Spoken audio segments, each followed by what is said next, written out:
I think we got some solid returns. Again, it's for a rental of Rakell.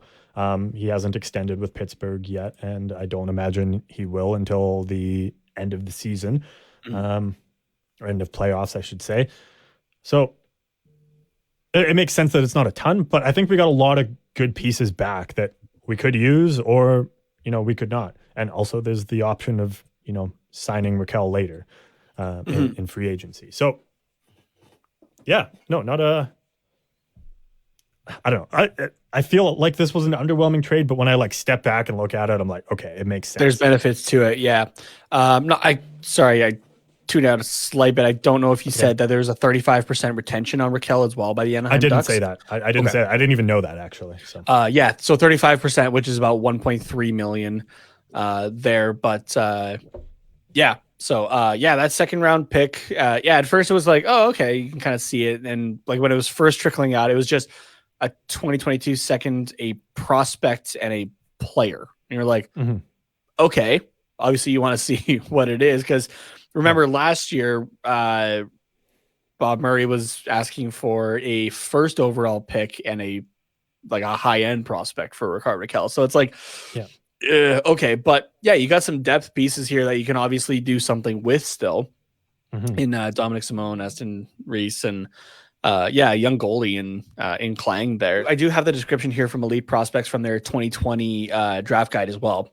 Okay. So describe, he plays from his goal line out, rarely getting caught stranded too far from his crease, and is difficult to beat around the post or down low. He has a great read of the game and doesn't seem to struggle with adapting to a stronger pace of play. He also recovers well when he does allow a tough goal. Now, I'm reading that honestly for the first time.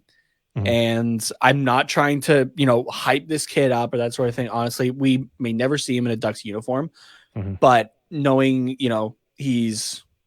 it's okay where he's from, but hearing, or I guess reading this reminds me a lot of a guy who just recently had his number retired by the New York Rangers, Henrik Lundqvist. Yeah, I just the description feels very Lundqvist, right? Because Lundqvist also didn't play out very far, was able to recover really quickly. Didn't get beat low or at the posts very often or that sort of thing, right? From Nick on Aston Reese here, says fantastic penalty killer, which is good.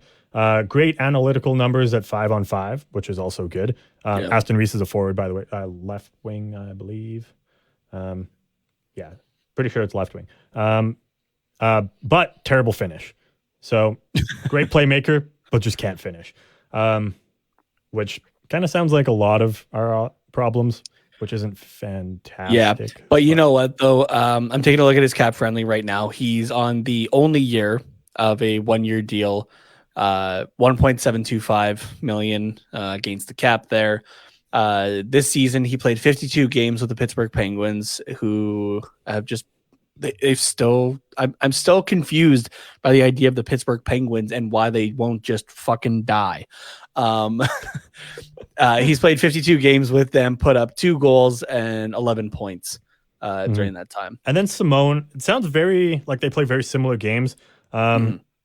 Nick here says, has some of the best hands I've seen for a fourth liner. Basically negative finishing ability, so even worse than Aston Reese. He'll create chances, but will never finish them. Shots leave something to be desired. So, yeah, lots of negatives, but really same nice thing hands, though. so. Yeah, same thing though. He's an expiring contract. He's only at $250,000 against the cap too, so it's really not anything in the grand scheme of things. 27-year-old that can also play either wing, so we can just kind of slot him. Whenever there. During his time in Pittsburgh this year, 55 games played, 3 goals for 9 points. And had a career high of 28 points in the 18-19 season. Man, both these guys in 18-19 with Pittsburgh.